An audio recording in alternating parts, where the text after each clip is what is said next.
Hello दोस्तों, कैसे मानी रहो लोग। आशा करते हम सब लोग अच्छा हो, स्वस्थ हो, मस्त हो।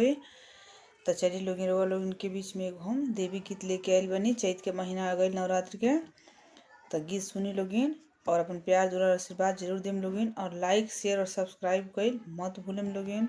और गीत कैसन लगल कमेंट बॉक्स में जरूर बताएं लोगिन।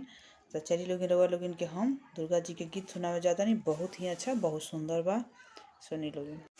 मैया कब देहब दर्शनमा आइल चैत महीना माना।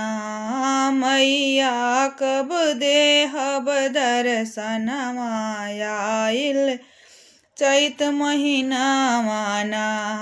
मैया के मांगे सिंदूर शोभे, मैया के मांगे सिंदूर शोभे, बिंदिया चमके ना।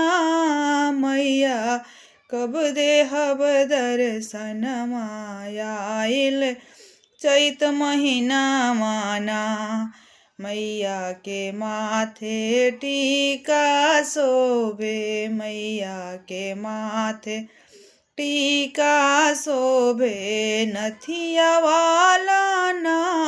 मैया कब देहब दर्शनमा आइल चैत महीना माना।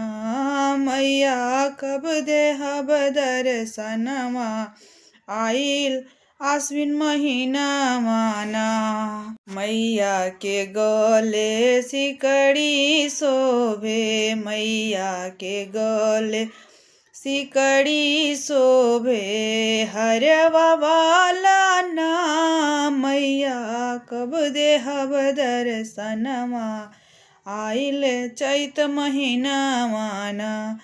मैया के आंगे लहंगा शोभे, मैया के आंगे लहंगा शोभे, चुंदरी चमके ना।